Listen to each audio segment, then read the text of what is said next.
experiences, which will ultimately result in growth for those organizations. In addition to being a certified constant contact specialist, my colleagues and I are also certified in John Maxwell Leadership Principles. We use these proven principles to conduct workshops, training, and private coaching sessions for individuals and companies looking to take things to the next level. Contact us to schedule a free consultation. Issues today, don't delay, call Cuvée. Are you ready? It's time. The inaugural Urban NerdCon is coming to Montgomery, Alabama, July 29th through the 31st. Blurs, nerds, and geeks from across the universe will converge on the capital city to see celebrity guests such as The Last Dragon, Tybok, Megan Tandy, and voice actor Dave Fennoy. Hey, how you doing? I'm voice actor Dave Fennoy with a shout out to all my geeks, freaks, and urban nerds. Just want to let you know I'm going to be there and I want to meet you at the Urban NerdCon Gaming and Cosplay event. It's happening July 29th through the 31st in Montgomery, Alabama. Hope you want to meet me as much as I want to meet you. So join us by visiting theurbannerdcon.net for ticket and vendor information. This will be the premier Blurred event in the universe. Theurbannerdcon.net. Our heroes, our villains, our stories, everyone's con. See you there. From novice to aficionado, find yourself here. High quality cigars plus personal customer service. Slow Burn is Waco's only mobile cigar lounge, featuring a meticulous, curated collection of premium cigars. Visit our website, www.slowburnwaco.com. That's www.slowburnwaco.com. Oh, that spin class was brutal. Well, you can try using the Buick's massaging seat. Oh, yeah, that's nice. Can I use Apple CarPlay to put some music on? Sure, it's wireless. Pick something we all like. Okay, hold on. What's your Buick's Wi-Fi password? Buick Envision 2021. Oh, you should pick something stronger. That's really predictable. That's a really tight spot. Don't worry, I used to hate parallel parking. Me too. Hey. Really outdid yourself. Yes, we did. The all-new Buick Envision, an SUV built around you, all of you. Q Time is a classic Atlanta soul food restaurant located in the historic West End. Q Time Soul Food is a family business started by Fred and Christine Crenshaw. Come on in, relax, and sink your chops into our tantalizing, mouth-watering, distinctive soul food with a twist, the Q Time way. 1120 Ralph David Abernathy Boulevard, or call your order in at 404-758-2881. Do you miss your mama's cooking? Then come on down to Q Time, an Urban Passport member.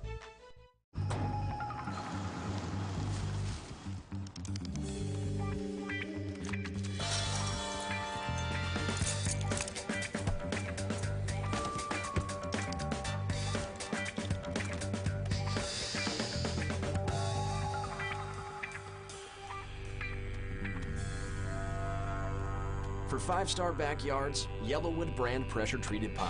If it doesn't have this yellow tag, you don't want it. It's never too early to plant the seed, to share the tradition, and instill a sense of pride in your HBCU with your little ones. HBCU Pride and Joy Children's Boutique helps you share your school spirit with a wide selection of adorable kids' apparel and accessories officially licensed from your favorite HBCU. Visit hbcupridejoy.com and follow us on all social media at HBCU Pride Joy on Facebook and Twitter. Since 2002, Empowerment Resources, Inc., a nonprofit organization, has empowered more than 1,500 youth and adults in Duval and surrounding counties. Through its programs, Journey into Womanhood, Girls Mentoring, Life Skills for Teens, and parenting education coaching. To get involved with programs, volunteer, or donate, visit www.empowermentresourcesinc.org. Follow us on social media, facebook.com/empowerment.resources and instagram.com/empowermentJAX.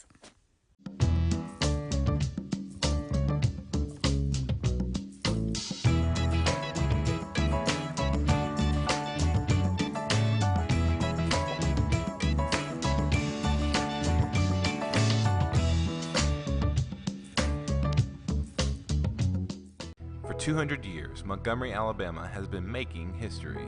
by people who had the courage to stand up for change. Today, this riverfront city has been reborn, embracing the past and looking forward to the future. From the National Memorial for Peace and Justice to the stage of the Alabama Shakespeare Festival, this is where history was and is made. We are proud to call Montgomery home, and together, we can be the change.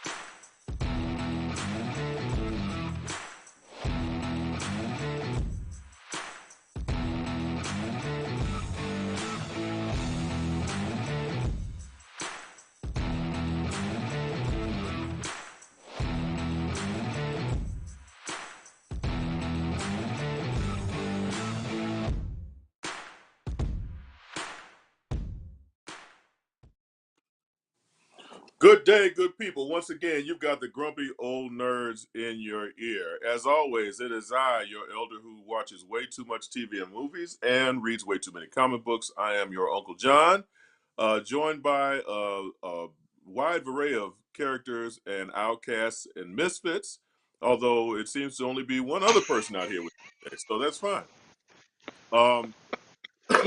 You have 2/5 of the grumpy old nerds tonight. I mean, you know. Every show it changes, man. We have a rotating panel of guests. We're like The View. We have a rotating panel of guests, and everybody's out doing their own thing, which is cool. As always, from the planet of Florida by way of the galaxy of Brooklyn, we have Uncle Rod. What's good, Doctor?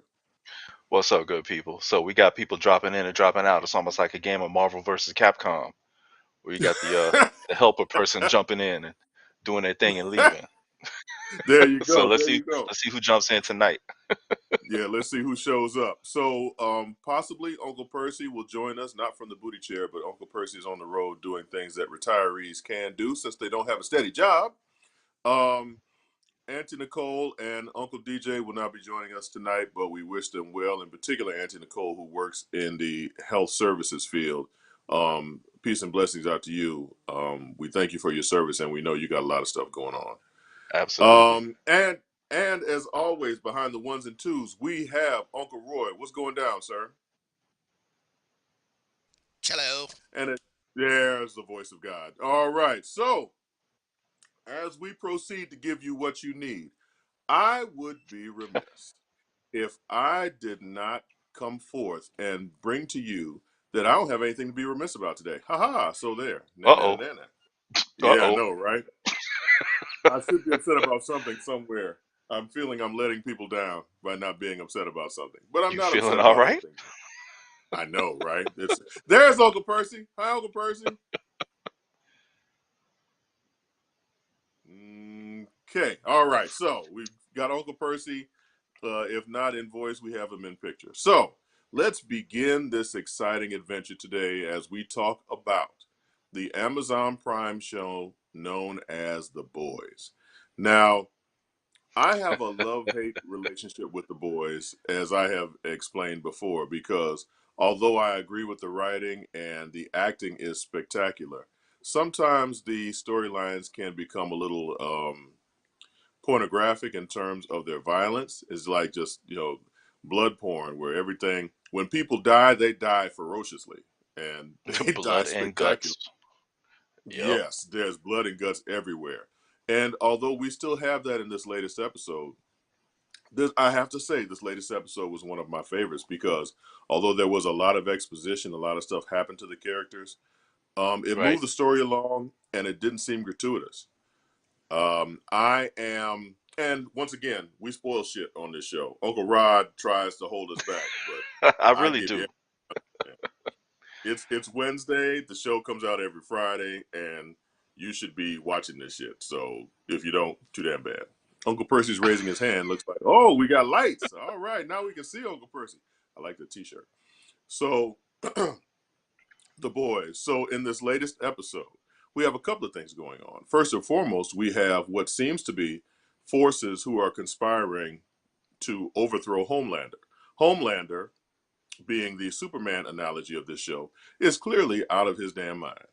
And given the time and opportunity, he will probably take over the world or some, diabolical shit like that.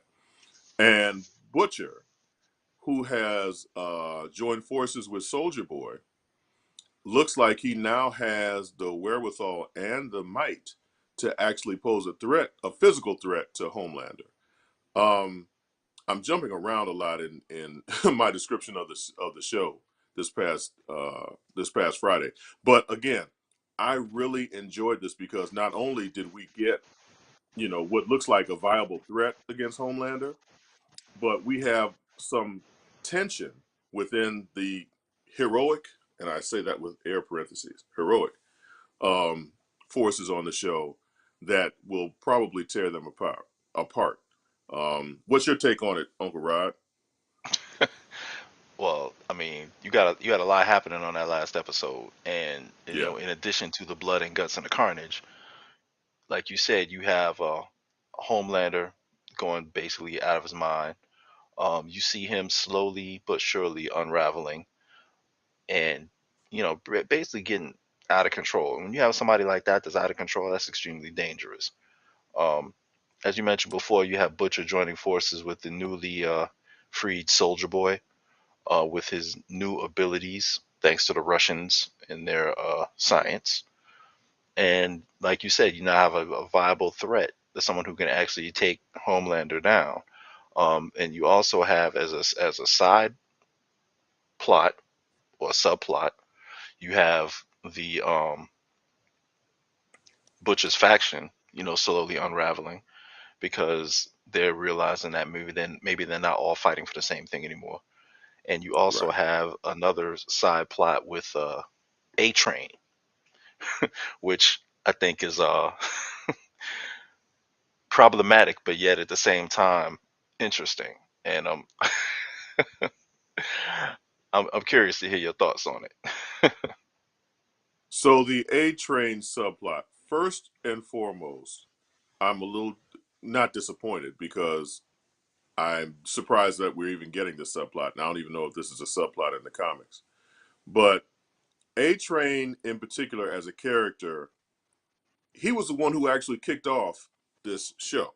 His killing Correct. of Huey's girlfriend is part of the reason why we now have this itineration of the boys. He's gone from self-serving to kind of maybe having a conscience to now suddenly wants to make sure that the black experience is that black people are being not justifiably, but that black people are being protected from soups who may have a certain agenda. Right. So within the show, there is a hero called Blue Hawk, and he works out of Trenton, Ohio, and apparently he likes to beat up on black citizens. And A Train calls him to the carpet and says, "Look, we need to have a sit down with Blue Hawk to make sure that he understands that he can't just run around jacking up black people." So of course Blue Hawk says, "Well, black people are the ones doing most of the crime," which is bullshit, utterly and total bullshit. And Total echoing of what people say in real life yes, about crime and yes, crime statistics when they want yes, to absolutely. be an asshole. When they're looking at it through a particular lens, Right. pale lens, if you will. So A Train organizes a meeting between Blue Hawk and some citizens in which Blue Hawk can apologize and, all for the cameras. And A Train is motivated by the cameras. That's pretty much it, what's happening.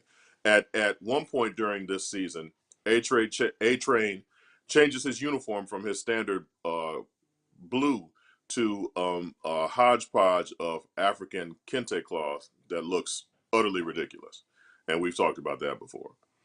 Tacky. Like he's trying to find his identity and is failing miserably. And his brother, A Train's brother, is one of the people who's calling him to the carpet and saying, "Look, you have these powers, you have this spotlight, you should be doing Doing a something lot other than more. right out here primping and Yeah. pawing." At one point, he does a pop commercial reminiscent of the Kardashian pop commercial where the pop brings all the forces together, and it's as ridiculous as it sounds. So Oh, the Pepsi commercial. You threw me off calling it yes, pop. Yeah, we'll call it Yeah, pop where I'm from. So you threw me off for a I split second. am from the Midwest, and I'm going to call it pop because it is Yeah, pop. It is not soda. the soda It is commercial, pop. the Pepsi A pop commercial. commercial. Okay, Percy, I need for you to speak up now, man, because we don't call that shit soda. We call it pop. So anyway, so what happens is Blue Hawk has this news conference, and as you would guess, it disintegrates into madness, and Blue Hawk actually ends up assaulting quite a few of the members in the audience who are, of course, black, and because of his racist rage. And one of the people who he hurts is A Train's brother. So now you've got a situation where A Train, who has been all up Homelander's ass, trying to stay in his good graces, who has done nothing to help the community, now all of a sudden, because his brother is hurt, now you're going to see a shift. And I'm calling it, you're going to see a shift in A Train's attitude.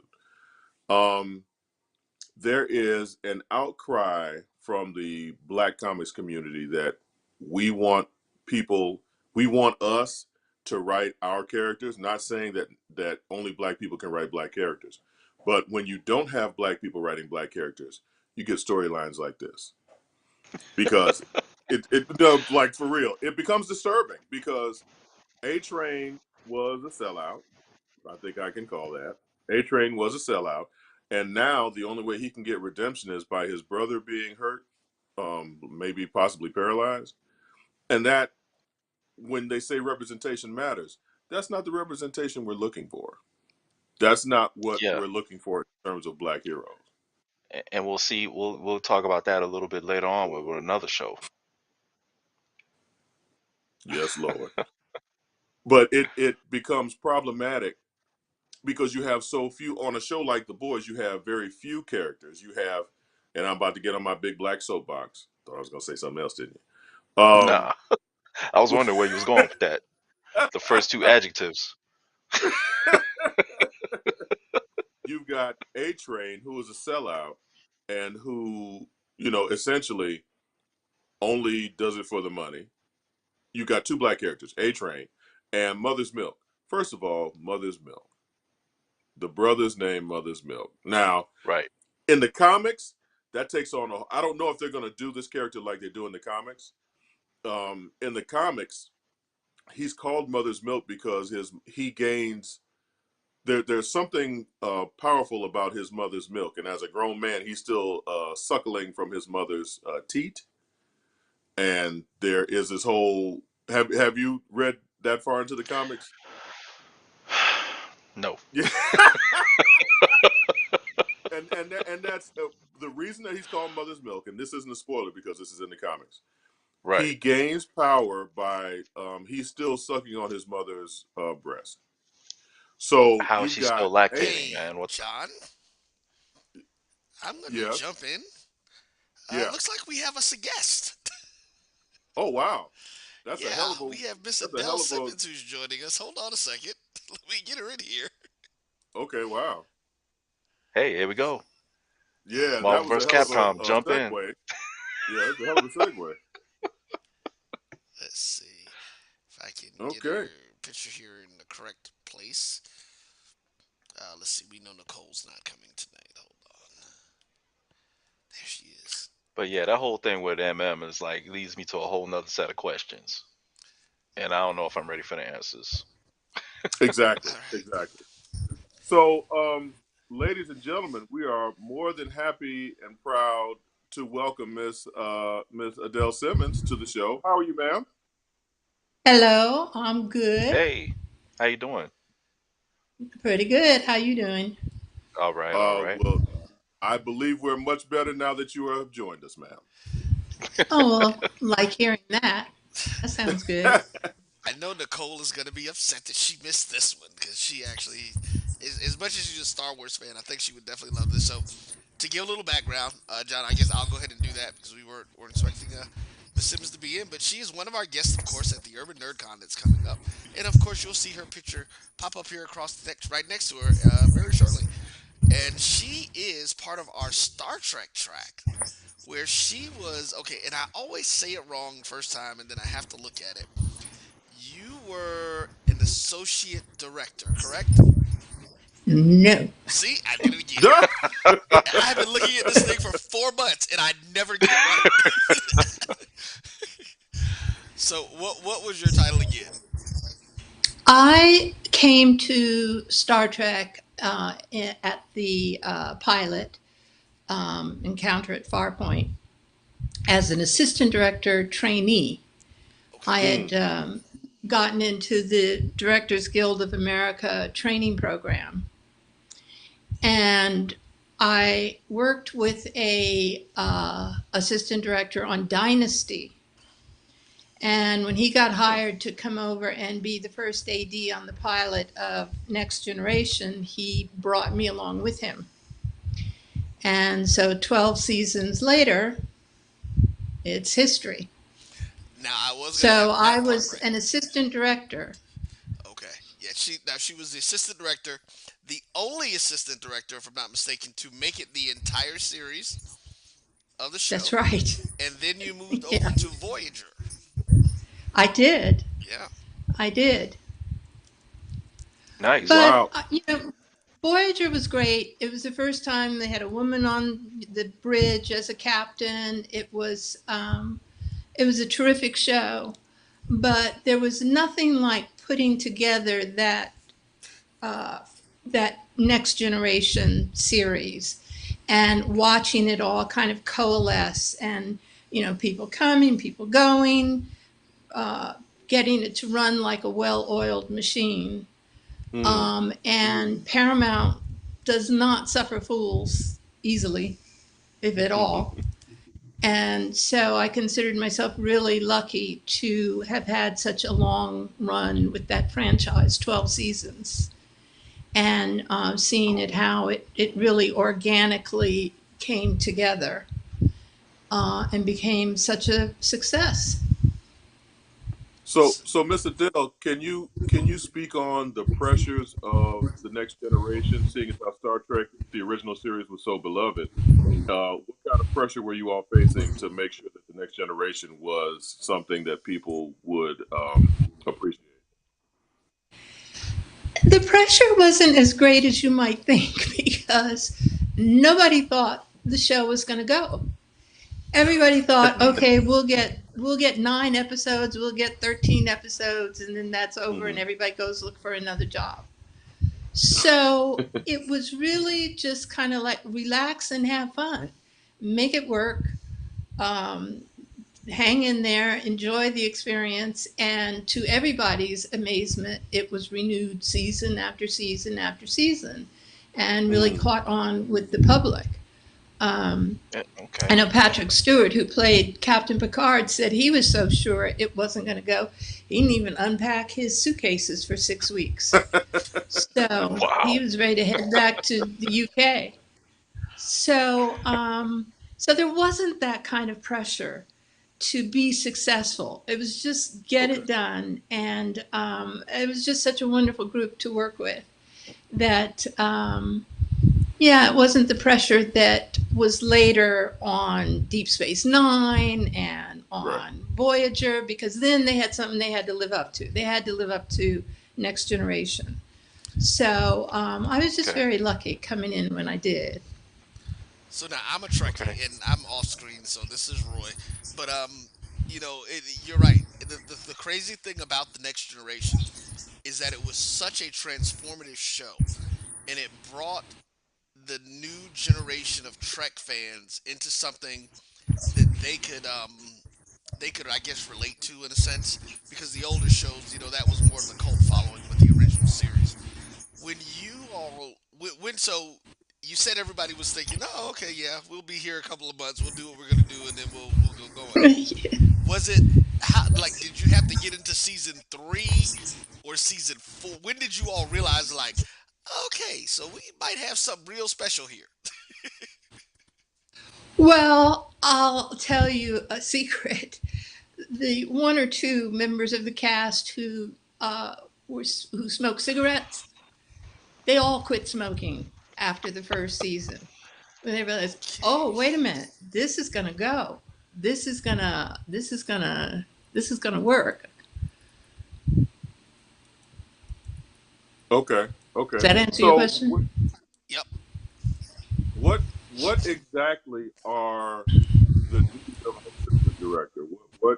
What were you doing for that? An assistant director is very much like, and I eventually moved from trainee up to first assistant director. And Okay. on a film set, down on that sound stage, the first assistant director is like the executive officer on a ship. If the Got it. captain says, I want to turn the ship around, he doesn't go and tell everybody, okay, now we're going to turn the ship around. He tells his executive officer, his first AD, this is what I want to do. I want to move on to this scene, this wall, and I would automatically know what that meant. This wall goes out, that wall goes in, get makeup and hair out of the ways, put the actors in touch-ups, everybody be ready to roll on this shot in 15 minutes. So that's the job of the assistant director on set. It's a constant tick-tock, tick-tock, tick-tock. Where are we in our day? Are we going to make our day? Prior to going down to the stage to shoot, the first AD has to break down the entire script for every actor, for every prop, for every visual effect, for every makeup change, for every single solitary element, of which there are hundreds in that script, and get it down into a shooting schedule. Then you get everybody sitting around a big table with the director, and you go through that shooting script so that everybody knows exactly the same information at the same time. Then you figure out, the first AD figures out, well, how are we going to shoot it? We're going to shoot these scenes day 1, and these scenes day 2, and these scenes day 3, and on, till you make your schedule. So it really is, people say that first AD is the best job in the film industry. Well, Mr. Because Bell, you I have don't know that. if it's the best job, because it sounds like you did everything. I did all by myself. No, He was number one. Yeah, I was number one. He like the character number one. Exactly. Yeah. I was the executive officer, and that's why there are so few to this day. I mean, this was back in 1987. To this day, you still see very few women first ADs, because that crew is accustomed to hearing a man's voice in charge on that set. And when they hear a man's voice, they relate to it differently from when they hear a woman's voice. When they hear a woman's voice, it's like mom telling you, eat your peas, do your homework, get it done. When they hear a man's voice, it's like, oh, dad wants to play softball, So you really have to learn how to relate to those crews, which, except for makeup, hair, and wardrobe, are almost exclusively male. So you got grips and teamsters in their big belt buckles, and just, props and set dressing and everybody. And you have to really learn how to cultivate that as a group and make it work as a team. And that's what I did. Fantastic. Percy or Rod, you have a question? Yeah, I was gonna just jump in and say, it seems like you really knew how to relate to them, and kind of knew how to push their buttons and knew what made them tick to be able to work, together as a unit. So, how did you, can you give me some ideas on how you would establish that, like early on, or how you established that? Well, the thing that nobody wants to see on a set, male or female, is a screamer. And there are a lot of people in production who are screamers. What I found worked for me was that the quieter I got, the more intently people listened, because they knew they couldn't miss that information.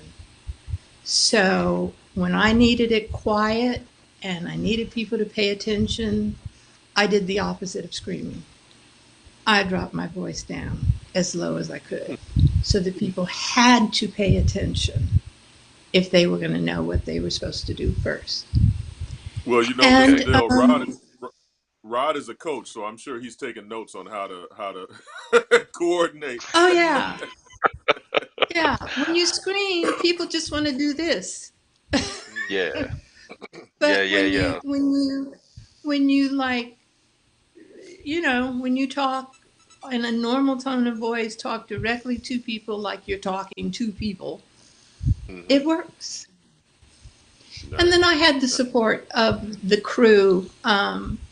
It was Whoopi Goldberg and Patrick Stewart who went to the studio when we lost our first AD. They were the ones that went to the studio and said, we want her moved up. Really? And Cool. it hadn't even occurred to them to move a woman up to that top spot. So I really owe that whole career to Whoopi and to Patrick, because they put their foot down and said, do it. And so this, Paramount did it. That was Well, crazy. if you want to have Nice two when you people get in it your from the- corner, from the top. Whoopi Goldberg and Patrick Stewart are two good people to have in your corner. Absolutely. Yeah. Yeah, I was actually- without a doubt. I was actually going to ask the question of, like, how was it working with those two people specifically?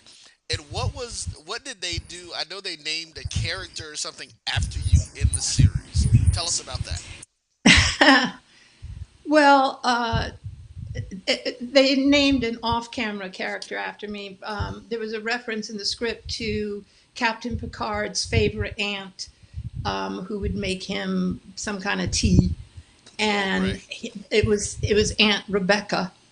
And he said, "Call the office. Let them know I'm going to change the name of the aunt. I don't like Aunt Rebecca." And so it wasn't until he delivered the line on screen that he had changed the name to Aunt Adele, which I just found incredibly nice. He could have named it after his daughter, Sophie. He could have named it anything, but he chose to name this character, his favorite aunt, after me. So that was wonderful. And Whoopi would do the surprising. Like at one point, the production office had decided that they were going to give us a healthier craft service table. And so I don't know if I like the sound of that. Right. So they ordered craft service, no more candy, no more donuts, no more any of that stuff. Well, a crew travels on its stomach. And they said when it gets late at night, you might need to go over there and chomp down on a candy bar to, get that sugar rush or whatever. So anyway, when they did that and they removed all the candy from the set, Whoopi ordered a 50-pound box of candy from See's Candy and had it put on the craft service table. You go ahead, Whoopi. That's all right. Yeah. So I think they got the message, because Whoopi carried a lot of weight on that show. A lot of weight. She was a big star. The day after she won her Oscar for Ghost, she came to work, Oscar, and we were all like, "Oh, she's not going to come. She just won an Oscar." She showed up the next morning on time with her Oscar in her hand and passed it around among us, and we all got to hold it and have our picture taken with Whoopi's Oscar, and it was a moment. It was a good moment. She probably just came from a party. She pulled it all night. I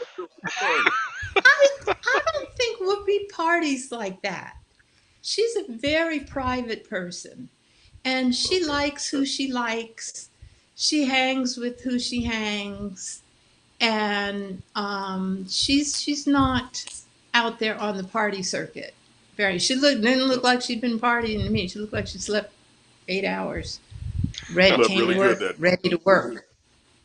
Right. Well, listen, if I win an Oscar, I'm partying that night. If I don't party any other day for the rest of my life, I'm partying that night. I'm coming from a party straight to work first thing in the morning. Yeah, So, she's Mr. not Bell- one of those actors that really takes themselves seriously as a star. Okay. She really is just folks. So, Mr. Dell, a show like The Next Generation, what's the preparation time like? What's the regular day in shooting? Like, regular people like us, we work 9 to 5. What are the hours on a regular day on the set? Well, once we had it down, which I think took about a half a season, it was like clockwork. We started at 7 o'clock. We ended no later than 8,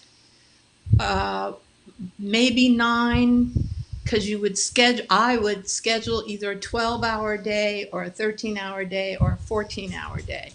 And if you have scheduled a 14-hour day, you better not finish in 12 hours. If you schedule a 12-hour day, you better not finish in 14 hours, because even being ahead of schedule is considered your schedule wasn't right. So it was really a question of having reliable actors, having a crew that really came together as a team that just made it all work. So we would start at 7 in the morning. We would break at 1 in the afternoon for lunch for an hour, come back at 2 o'clock and finish out our day. And that's just what you have to do. You would think it is, but when you're on a movie set, I'm sure you've noticed there's a chair for the director, there's a chair for the actors, there's a chair for the prop man. Everybody's got a chair. You know who does not have a chair ever? Is the first AD. Because it's traditional that a first AD does not sit down on the set. It's just, you learn how, like a horse, you learn how to just stand up all the time. To the point that even when you break for lunch, you eat your lunch standing up or walking around. And it's remarkable how quickly you adapt to that, because you're standing next to that Panavision, 12, 13 hours a day. So it sounds grueling, but like anything else that you really dig into, like a boxer, or, just think about Muhammad Ali. It must be terrible to get hit in your face. But if you're a boxer, you learn how to take that and how to do that and how to, not have it knock you down. And that's just a sign of professionalism for a first AD. Okay, cool. So I know you get asked this question a lot, and I'm going to ask it anyway, just because. What is your favorite episode of TNG? Oh,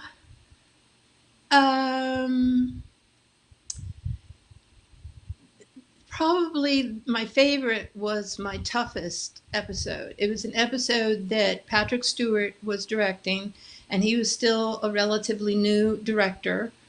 And it was not, we didn't shoot it on the soundstage. We had to go out to, I think we went to Disney Ranch, or it might have been Warner Brothers Western Street. And it was a Western.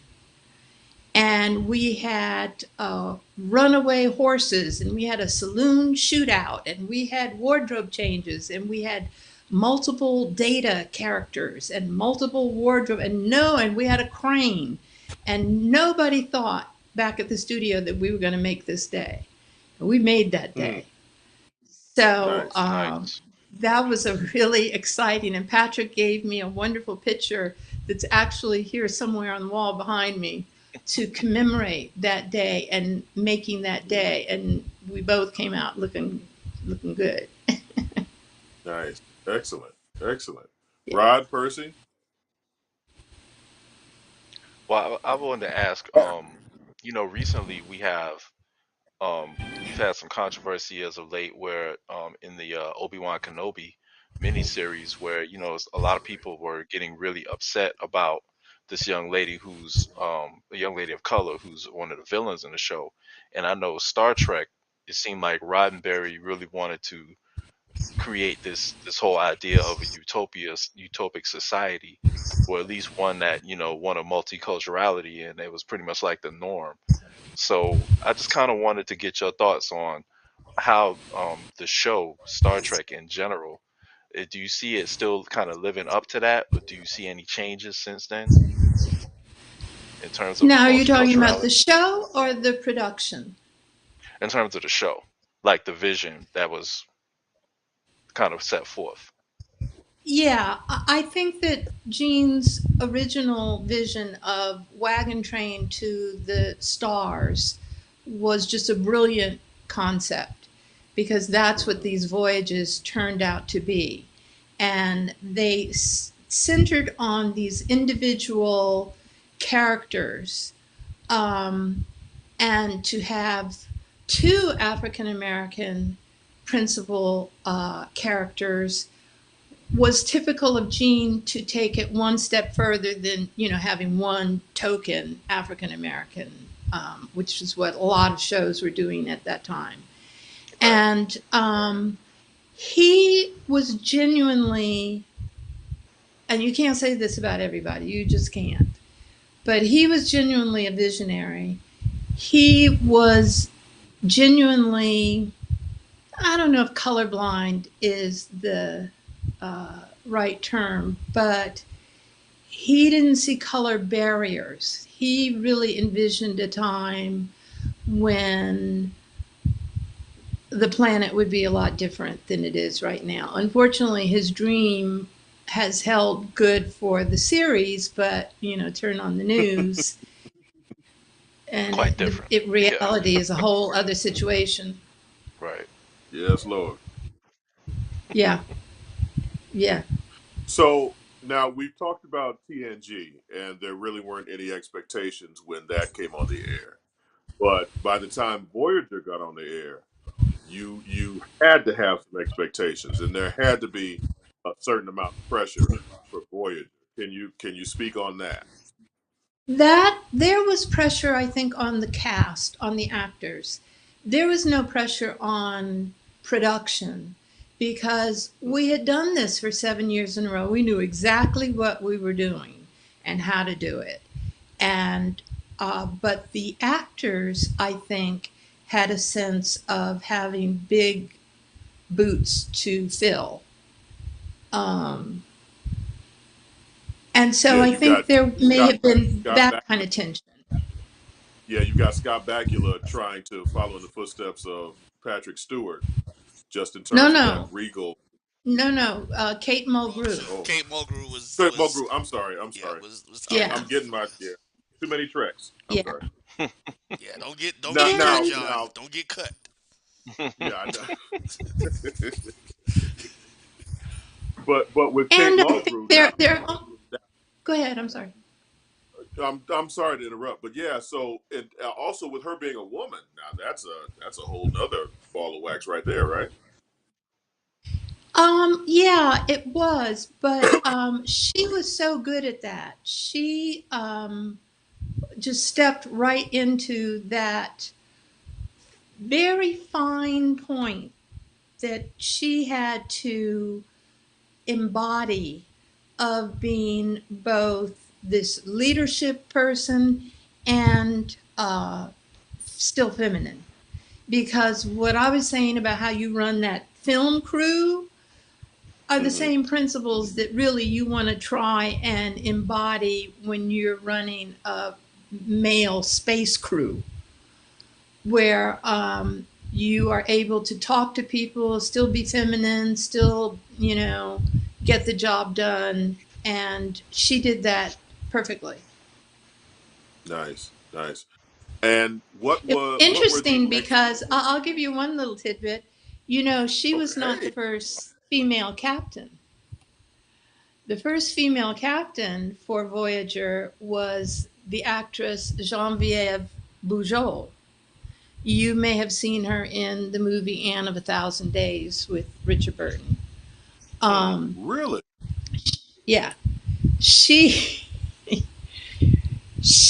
came to work the first day, went into makeup, got her makeup on, got dressed, walked in on the set, on the sound stage, looked around and said, I don't think I want to do this. Walked back out and left the show. Wow. So Just like that, immediately, huh? just like that, au revoir. And Right. immediately, because they had seen other people during the casting sessions, they turned to Kate Mulgrew and Kate Nelligan. And so it boiled down to, let's get one of those two and get her in here and start over again.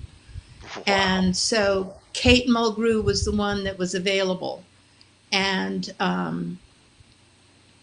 they got her in, and she was the captain, and she came every day. That's a good thing. Let's start with there. Come to work every day. Yeah, shut up. Damn. Yeah, that's pretty interesting. So it's now a remarkable environment. So when you look at just the whole scope of Star Trek now, you've got Discovery and Picard and Strange New Worlds and Lower Decks. First question is, do you have any? Are you a part of any of those productions at all? No, I pretty much retired early. I was widowed, and our daughter was only 15, and I realized she needs an at-home parent. My husband had been Mr. Mom, which, he was a building contractor. He could be at home. I could go off and work at the studio. But when he passed away, it took about a year for me to realize, no, she needs an at-home parent. I'm not losing my daughter. Right. And so, yeah, I put all of that behind me, and good. Yeah, of course. And now she works at Warner Brothers. She's followed in my footsteps behind the camera. She works in post-production at Warner Brothers. Nice. So, yeah. Does she work on any DC projects? No, but I will tell you, my cousin, and you can Google her, Kelly Dixon, is an editor.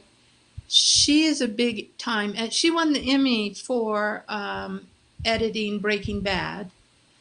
And now she's working on the Marvel franchise. So she's actually doing, oh God, what is the new one? Come on, Mr. Dale. We here for all the tea. We here for all the tea. The new film? Is it the new Thor film?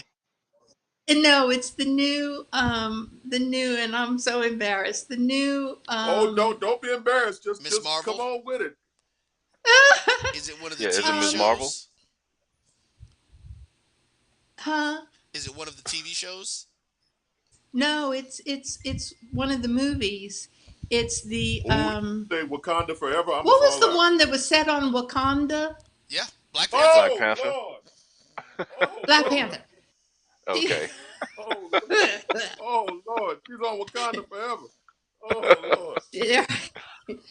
She's editing the new Wakanda feature, and my other cousin Johnny Simmons is has won 2 Emmys, and has just been made a governor of the Academy of TV Sciences. So we came as a family and kind of put a big dent in that diversity. Right. List. Yeah. That is phenomenal. Yeah, it's me, my daughter, my cousin, my other cousin.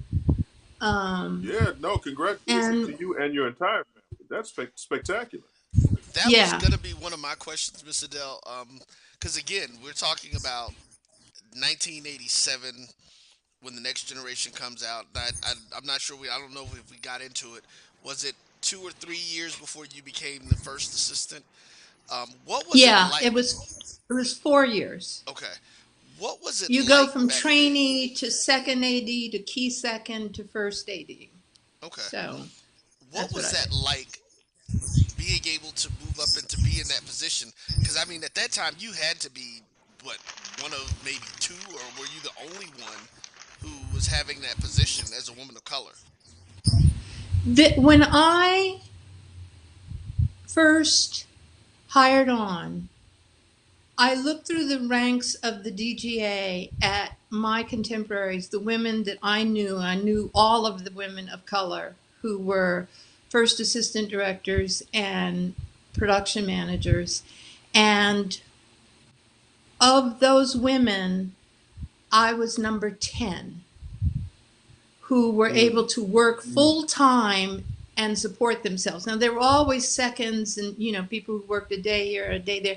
But I'm talking about for full time women of color able to support themselves, there were 10. So I don't know what it is now. But it was a rarity. It was a rarity back in the day. And I'm just really glad I got that opportunity. It was important, I felt. And it was important to be respected by those crews, that they understood, yes, I am the first AD. Yes, you are not used to hearing this voice. Nevertheless, What you gonna learn today? get that done in 10 minutes. So, Miss Adele, was there? That's great. Did you ever have? Did you have any aspirations of becoming a director? I didn't, because I had a family. And that's why they say the first AD position is like the best job in the world, because you get up and go to work like you go to a bank every day. You come home at the same hours every day. You work 10 months a year, and you're going to have the first part of the summer off for 2 months. The regularity of being able to have a family and have this position was as good as gold. And so, no, I never had aspirations to direct, because I didn't want that break in, when you start over again as a director, there are going to be lots of days when you don't work, you got to look for a job, I didn't want that. I knew I had gold in my hands, and I didn't need to do anything but what I was doing. So the assistant director is hired by the production company and not hired by the director. Right. Now, the director is, and I don't mean this in a disparaging way, but the director is like a hired hand. They will bring in a director.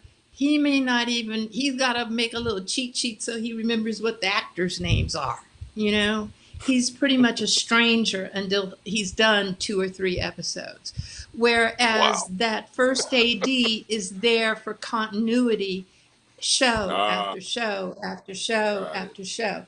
So in television, the first AD really answers to the producers.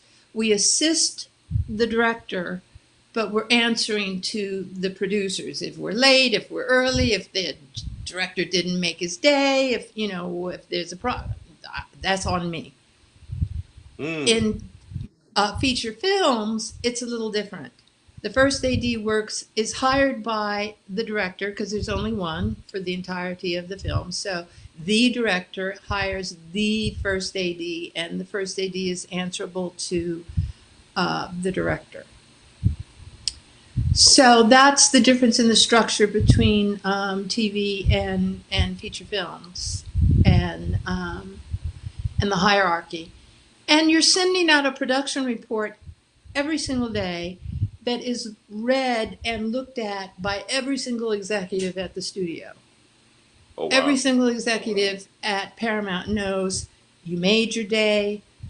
I never had a day that I didn't make. I think maybe once in 12 seasons, we didn't make a day for whatever the reason was. So you're really on the front line. That's who the studio is going to hold responsible for for pretty much everything. Okay. So, right. Rod, you had a question? No. Go ahead. So, I had a so question. come on, Percy. I'm sorry. So Miss Adele, I don't know if you can hear me. I'm actually on the campground in North Carolina in the hills somewhere. I don't know where I'm at. But my question to you is, who's your favorite villain of all the episodes? Who's your favorite? Besides the Borg, you're probably going to say the Borg, but who's your favorite villain? Oh, that's easy. Oh. My favorite villain was when Patrick Stewart, Captain Picard, was turned into a Borg. Oh, wow. Now, Locutus. Okay. Locutus. Thank you. You watched the show. Who said that? That's Roy. That was Roy. Locutus. Oh yeah, I'm a Trekkie. He was all the my way through. favorite villain. Because that whole those Borg were a really terrifying race, and there was a lot of lessons to be learned there about, you get born and you get stuck in a drawer and your limbs are amputated because they want you to have a laser instead of an arm, or a wheel instead of a leg, and just a horrifying collective of people with, it's like, a whole planet of Republicans. Terrifying. I thought that, but I wasn't gonna say. Of course you thought that. That is the best answer to any question we've ever had on this show. Mr. Dale, you are my favorite. Can I tell you that now? You're the best. So good. I'll see you next month. Are you going to be at the convention? Absolutely. And you're the first person. All right. So, okay. I have a question about that. So, have you watched Picard, the last season? I've watched some of it. I don't, because I've worked in TV. I tend not to watch a lot of TV. I don't know why that is, but that's I do other things. Okay. One reason that I don't watch a lot of Star Trek episodes is I'm too nostalgic. I'm too sentimental. And it takes me back to a place that was the best time of my career. I mean, and I worked on Knight Rider, I worked on the Hill Street Blues, I worked on MacGyver, I worked on Dynasty. I worked on a lot of things, but Next Generation was really, I worked with Eddie in Beverly Hills Cop 2. See, Mr. Dale, you opened up a can of worms for a whole new set of questions. John's eyes just like blew up. I want to know about Knight Rider. Man, Knight Rider, and some of these credits are missing because I don't know if you've ever tried to get IMDb to fix your credits.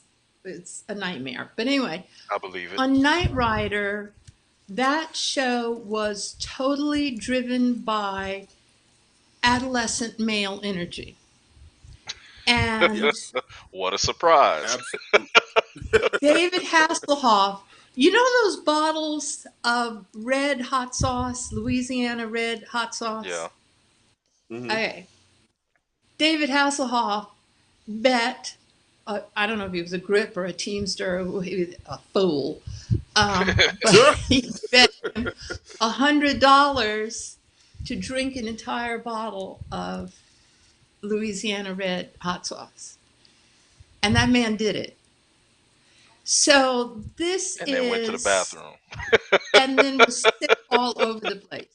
But that macho thing of him being challenged, and he had to do it because he'd been challenged, and it was very much that kind of energy. So it wasn't bad, but it was, it was not. So in what capacity were you working on Knight Rider?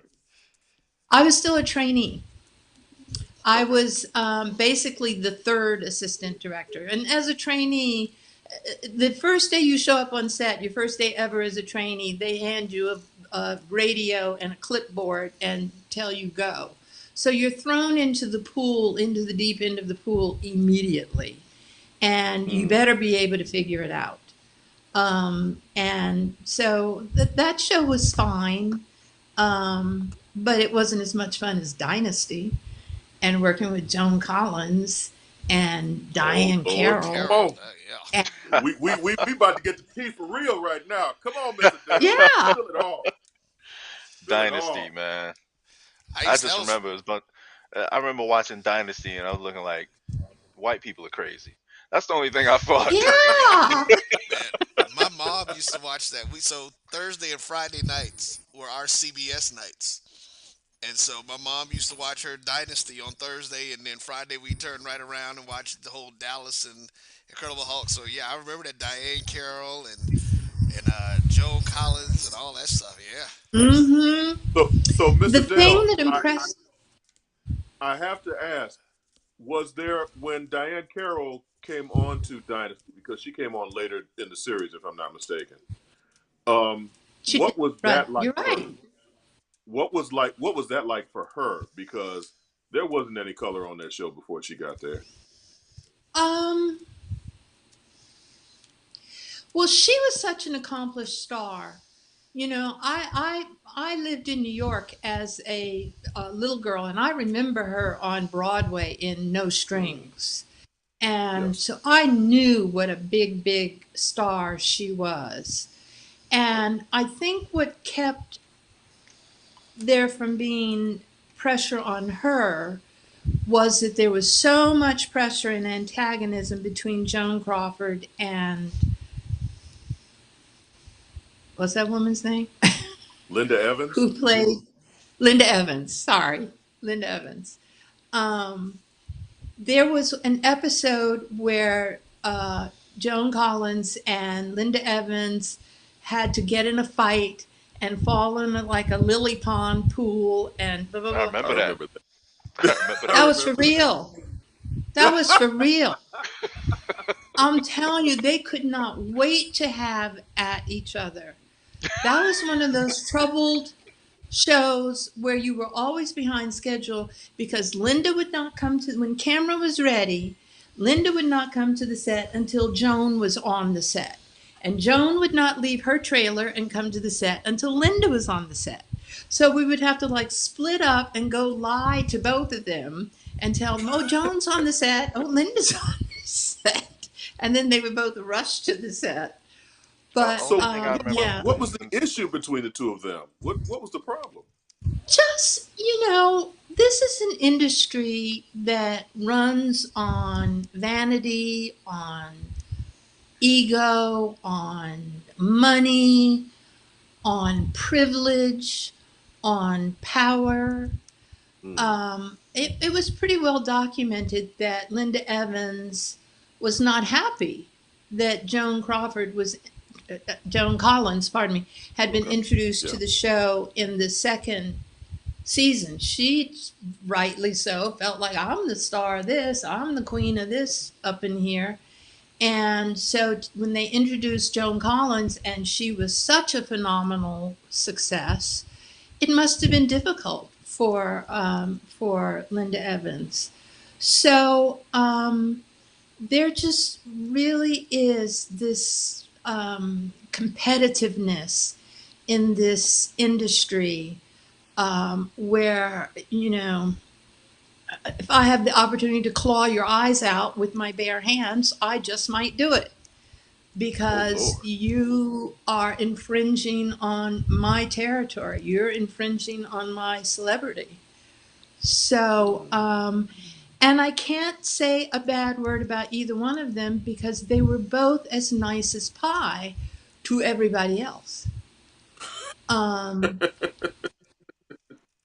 Sounds like certain parts of the comic conventions. But to each other, they were politely hostile. You know, the hostility was there, but it was that kind of, you know, people, you know how people do, where they are smiling in your face and, you know, pouring cyanide in your coffee at the same time. So when you left and I apologize for not knowing this already. When you left Voyager, what did you go and what were you doing? I did my first ever non-union movie, and it was with Monique. It was something called Hair Show, and halfway through the production, the IA came down on it. It was DGA, because I can't do non-union, non-DGA. So it was a DGA, but it was a non-union crew. And so halfway through, of course, the IA came down on us.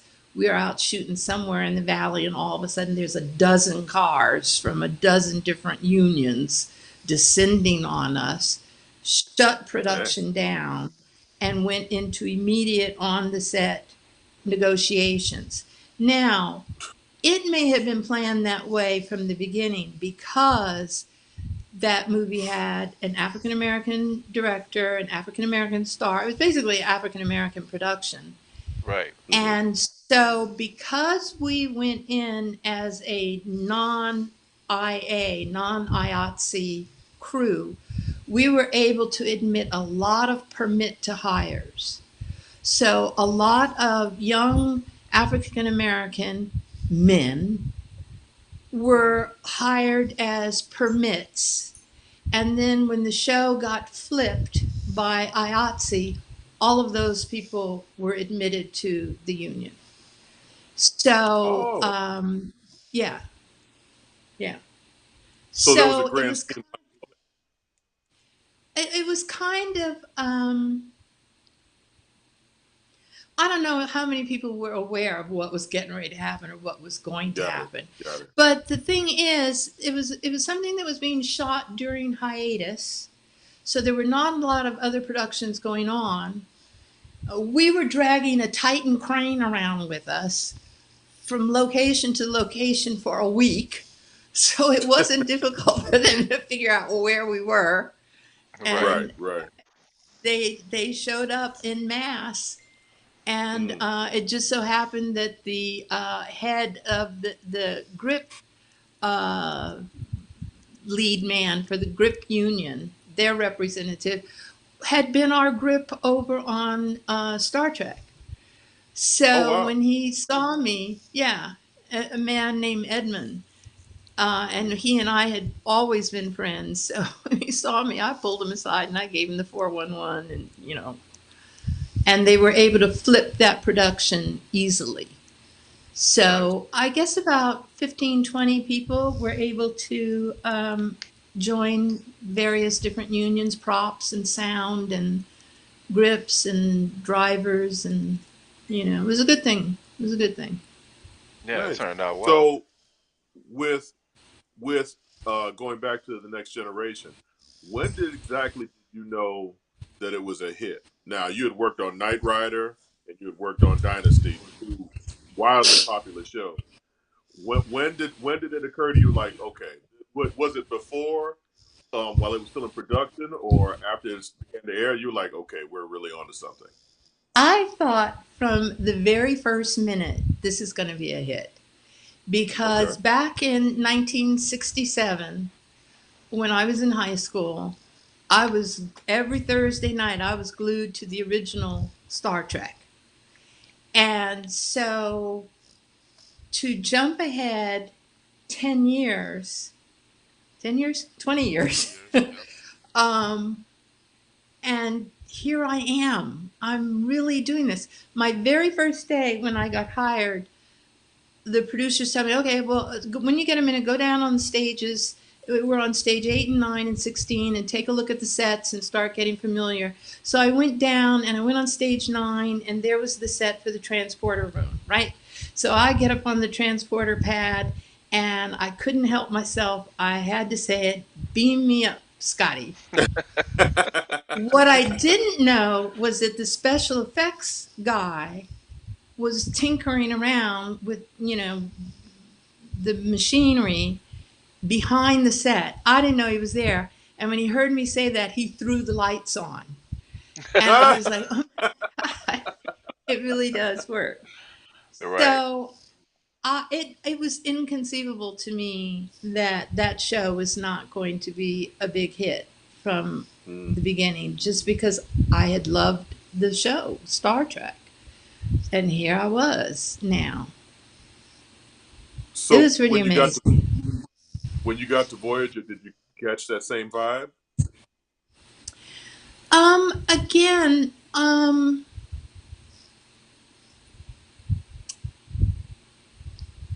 knew Voyager was going to go. I knew it was going to be successful because basically the Star Trek features and the by then Star Trek, the original, Next Generation, Deep Space Nine, The movies. the movies, they saved Paramount. That franchise is what saved Paramount. I mean, I don't think they would have like folded their tent and gone home, but that was the series that put Paramount back on in the red, and then it got sold to CBS or Viacom or all of this wheeling and dealing. But it was Next Generation and then Deep Space Nine, and then Voyager that put that studio back on firm footing. So I had no doubt that they were never going to stop making Star Trek, and they haven't. You see how they no, not at all. They've multiplied like tribbles. So gotta love the tribbles reference. Percy, Rod, you have a question? No, I'm good. I'm sitting here. I'm still thinking about of all the shows that you've been adolescent part energy of. on Knight Rider set. Yeah, I was going to ask, did by chance, did you actually drove the Knight Rider car? Did you take it home with you, or? Oh, please say yes. The Knight Rider card was really pretty hip. A stuntman named Jack Gill, who is, as far as I'm concerned, one of the finest stuntmen ever in the business. He was married to a beautiful movie star. He would sit under what basically looked like the hood of the car, and the front bumper of the car was transparent to him. He could sit in front of what it looked like the steering wheel, down on the ground underneath, and he was actually steering that car from under there. That's what made the kit car be able to drive itself. And that was pretty cool. So it was interesting for me to see the mechanics of, how that was done, and, It had to be interesting, a show like Knight Rider back in that was the 80s, if I'm not mistaken. 80s. That was 86 that I worked on Knight Rider. Okay. And to see... And again, it had one African-American principal actor.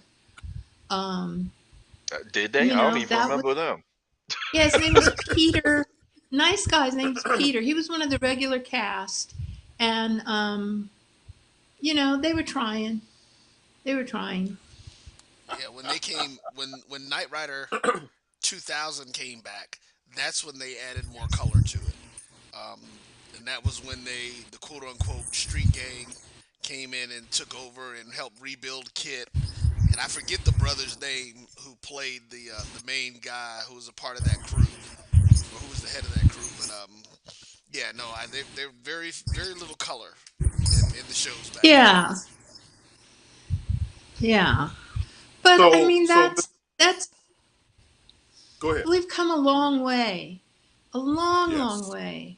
From up until the 1960s. There's a piece of grip equipment that looks like black tinfoil. It's thicker than tinfoil, but it's what the grips use to wrap a light to make it directional, and because it's pliable and whatnot. And the name of that piece of grip equipment was called the N-word. And so all through the 30s and 40s and 50s and 60s, when that key grip needed some of that black wrap, he would say, wrap me some N-word around that. And this was openly said amongst the crew, and nothing was thought about it. There were, there's an offset arm. If you have a crane and you need to offset the camera on that crane, they have another piece of grip equipment that's called a ubangi, because it's shaped kind of like a large lip that comes out like that. And the term ubangi was still in use when I started in my career. So these are not, whatever it is you sense, it's not imaginary. It's real. It was there, it was overt, it was tolerated. I don't know if it still exists because I'm not there anymore, but there's a reason why there's no African American studio head of Paramount or Warner Brothers or, Sony, or there is a battle still to be waged. So what is your thought when you see someone like Tyler Perry, who has built his empire and he has built his own studio? How do you feel when you see something like that? Of course, it's amazing, because when you look at society as a whole, and I had no idea this was going to be the conversation today, but it's an honest conversation. When they finally opened the door and let in a Oprah Winfrey, she becomes the richest woman on TV, the most successful woman on TV. When they open a door and let in a Tyler Perry, he basically opened his own doors, but he had to kick them in. But he becomes one of the richest filmmakers ever. And it's the same in sports.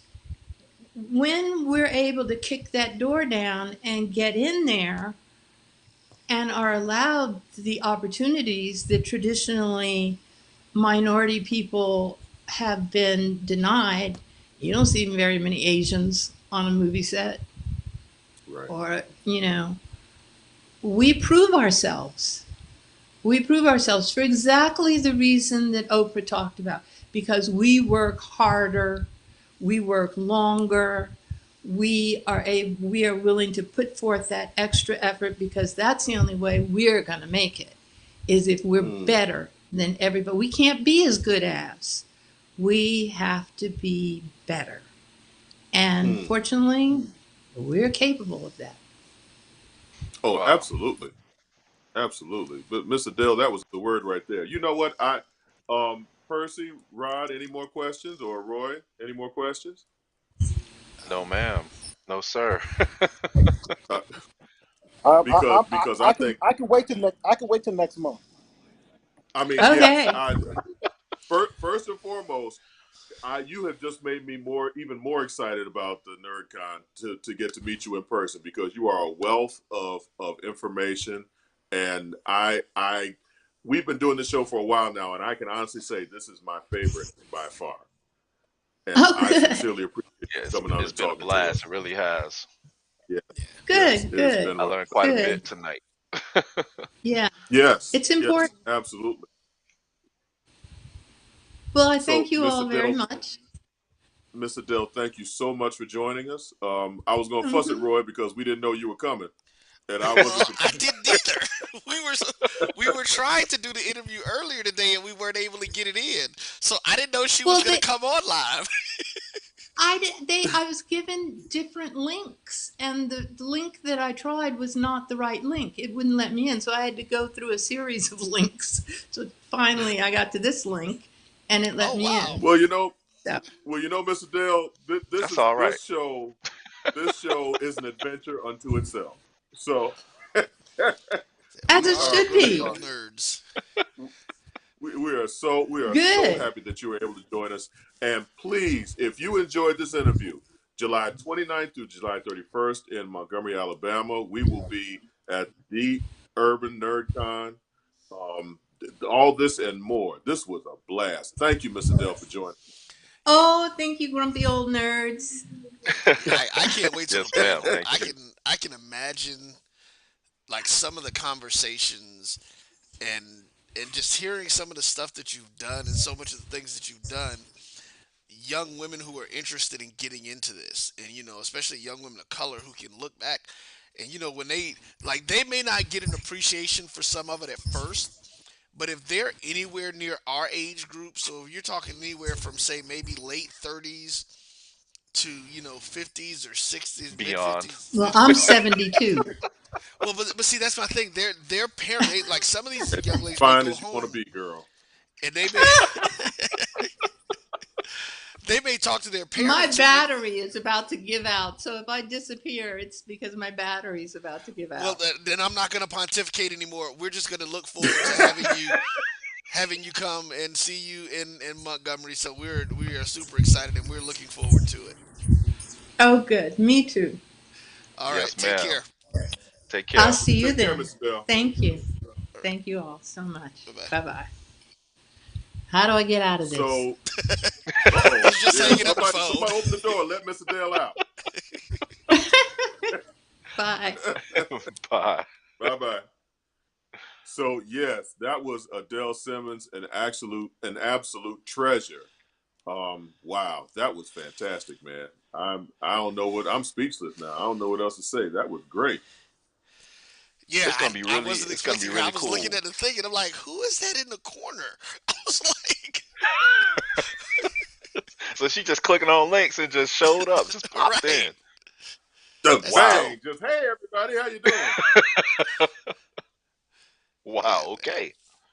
Wow. So that was, Adele Simmons. Like, wow. Okay. So, all right. I'm a little starstruck right now because that woman has been in the industry forever.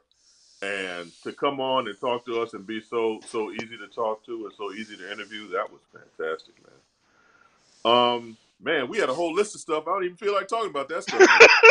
dude, we got 10 minutes before the show's over. Yeah, I guess we got to talk about something, huh? So, okay, can I talk about how disappointing Obi-Wan Kenobi has been? Oh wait, hold. Really? Hold up. Hold I up. hear this one. Okay, you say it's disappointing. I want to hear why you say it's disappointing. You've seen the last episode, right? Yes, I saw the episode that came out today. Okay, go for it. The reason that I feel this was disappointing to me because the whole battle between Darth Vader and Obi-Wan Kenobi felt kind of fake. It felt forced to me. It was like, Obi-Wan could have done anything, but he went to this desolate planet like, okay, we're going to have this showdown. Again. Apparently, I don't know how the Force works because if I had the Force, I would do a whole bunch of other stuff differently when I'm fighting somebody. I say that every time. I say that every I'm time. like, okay, so somehow these people don't have a whole lot of imagination. So I feel about Obi-Wan Kenobi, the writers of Obi-Wan, I feel about them the same way I feel about the writers of The Flash.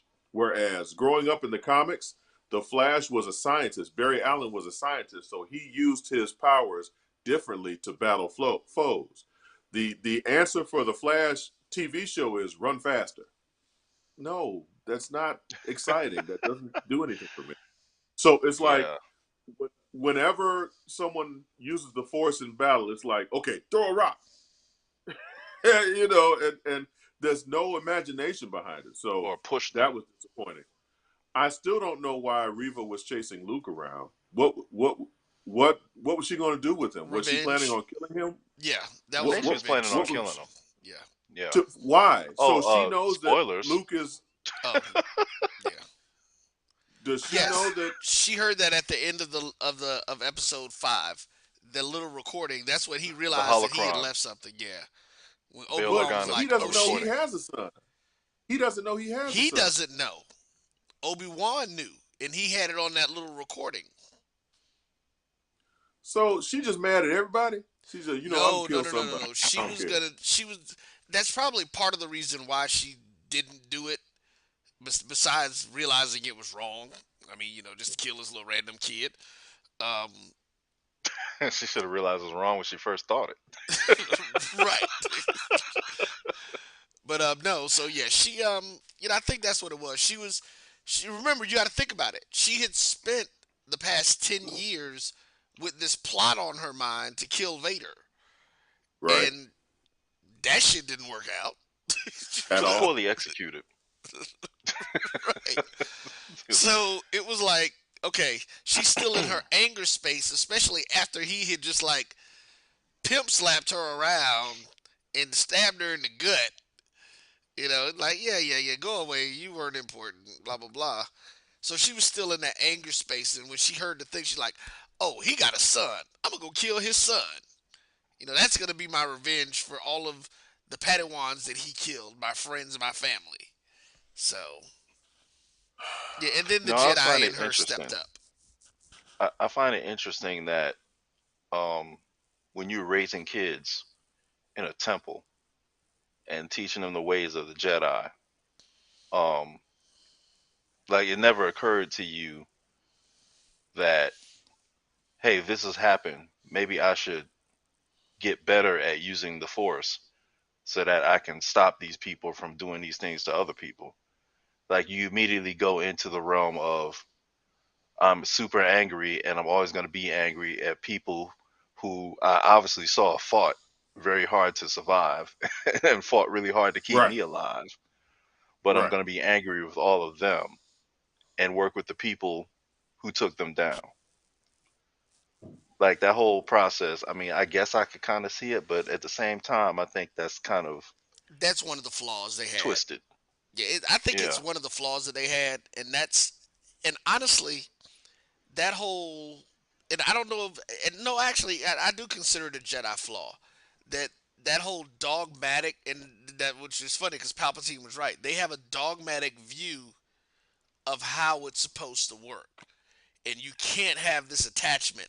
I read it because, well, here's another thing. I saw an article that stated that George Lucas says, yes, Jedis can have sex.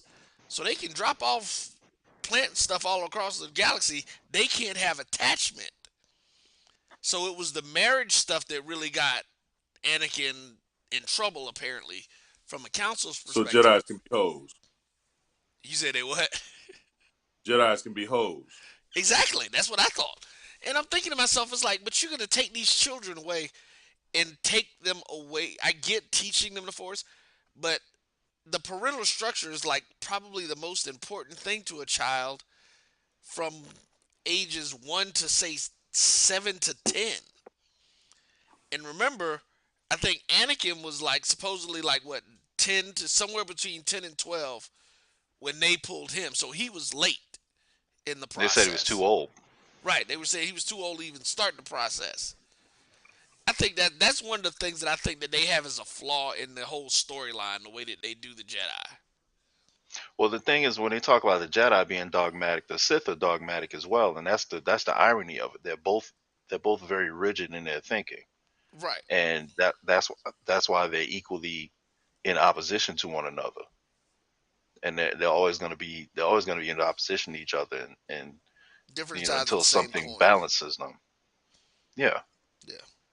Well, and I think that's why that whole gray thing came about, because people were like, you can't have balance in order to have balance, you've got to have both the Jedi and the Sith. And they were like, that just doesn't make any sense. There has to be something in the Force in itself that will naturally balance itself out. And so I guess Well, that's to me, where the Force is neutral. The Force is just out there. It's how you use it. It's how you manipulate it. It's how your understanding of it and how you tap into it is what makes it light or dark. The Force is just out there. So that's just my personal opinion on it.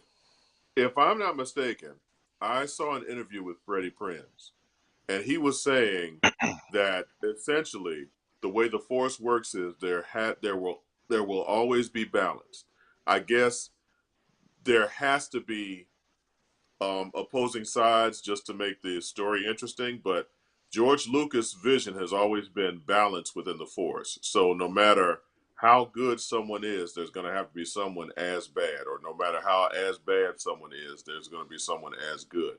So they have to achieve that balance at some point. It's never going to be a case where the light will win or the dark will win. It'll always be back and forth because the balance has to be made there. All right, so with that in mind, how is it that almost all the Jedi have been wiped out? Well, so all the Jedi have been wiped out, but then what happens? What is filling that void to balance? They eventually may have there's that back and forth. Whereas sometimes the dark side wins one, but then the light side will come back. So the Jedi have all been wiped out. But then at the end of the Rise of Skywalker, Return whatever of the Jedi. No, I'm talking about the very last one. Rise of Skywalker. Rise of Skywalker. Then why are you mentioning that? That movie's horrible. That's because that it exists. It does exist. No, it exists, but it's going away. Jon Favreau is going to save us and completely do away with that trash because they completely screwed it up. Goodness. Lord have mercy. But what I was trying to say was that in order to reestablish that balance, the dark side had to be not wiped out, but had to be kind of wiped out. Shit. So you had that had to come to equilibrium somehow, right? Right. So you had the well, Jedi, it's about who takes power. I think is what it is, though, John. Is the balance comes in so what's gonna happen is that even if one side takes control for a period of time, it's only going to be for a period of time before the other side then comes back. And they may have to, it takes time for that to happen. Like Luke and Leia had to grow up to become, that thing that would balance the Force. When Vader threw the Palpatine over into the reactor, it was his son. He fulfilled his destiny, but he skewed it at first.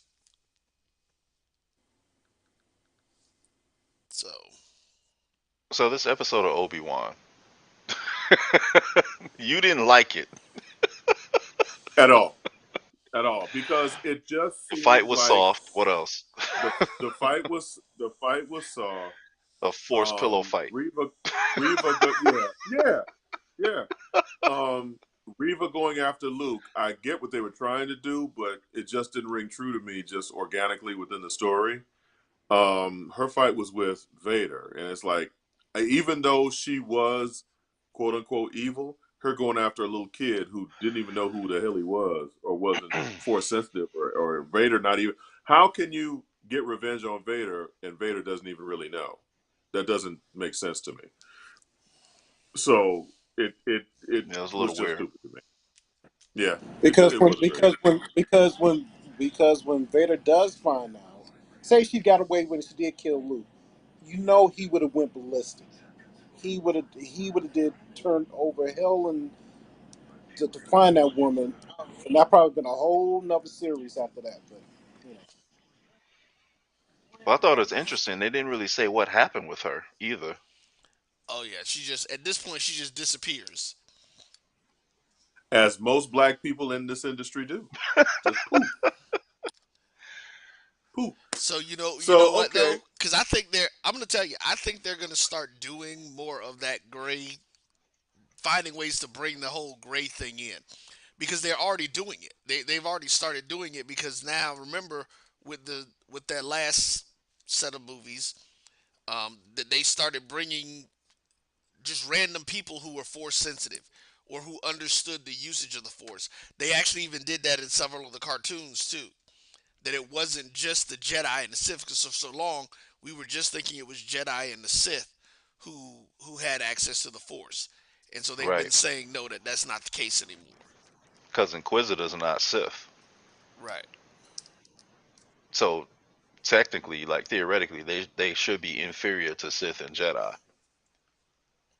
Like an Inquisitor should not be able to take down a Jedi Knight. Right. because they're not trained the same.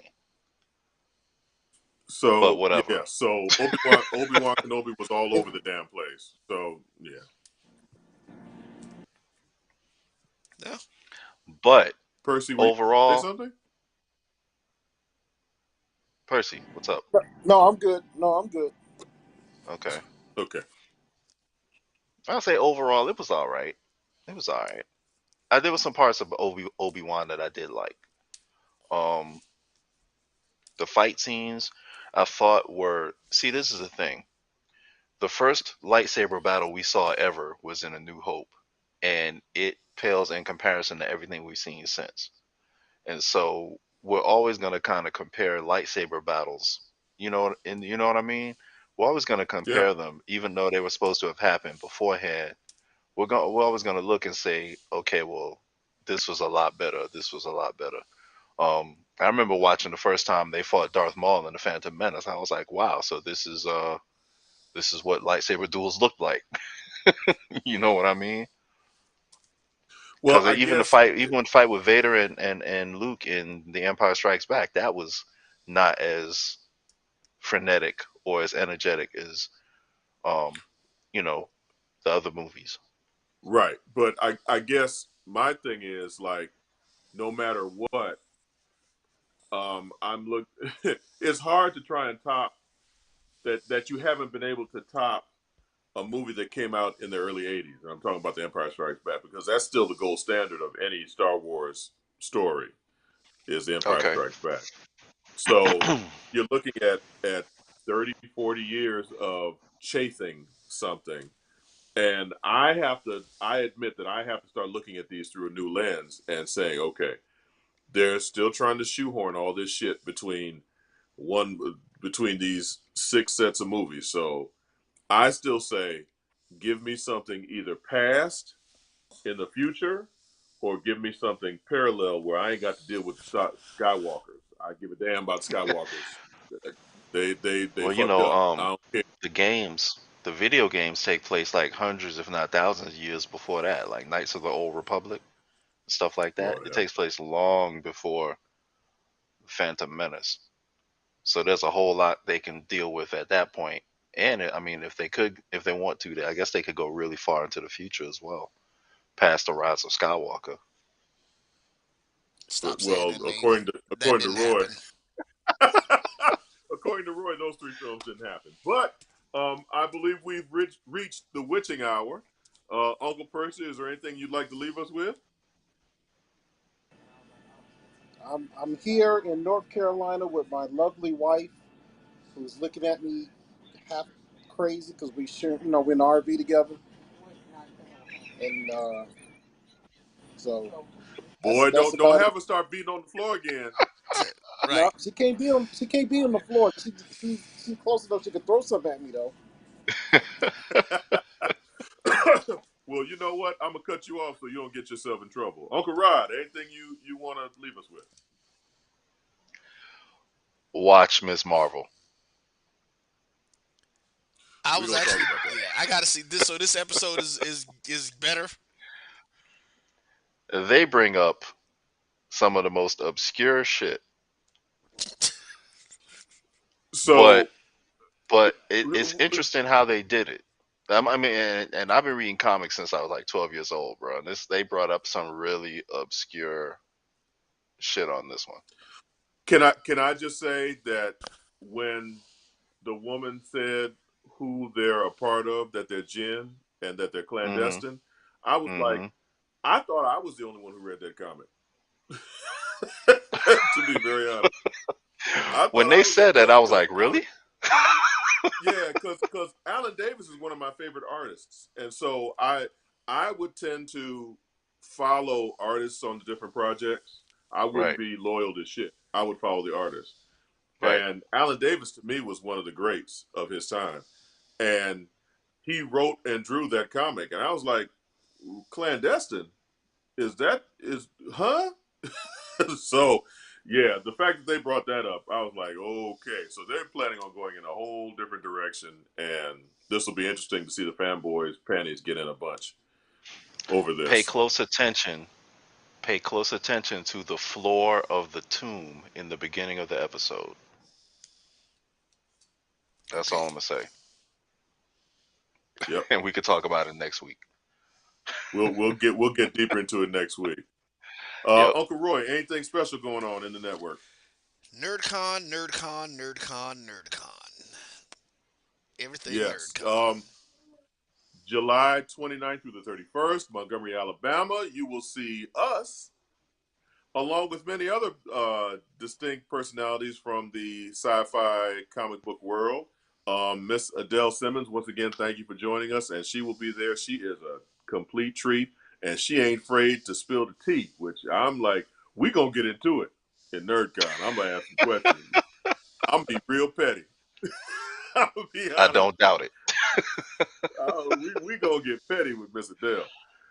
Yep. So for Uncle Rod, Uncle Percy, Uncle Roy, Uncle DJ, and Auntie Nicole, I'm Uncle John. Thank you for joining us for another episode of Grumpy Old Nerds. Please make sure urbannerdcon.net. Get tickets July 29th through the 31st in Montgomery, Alabama. We'll see you next week.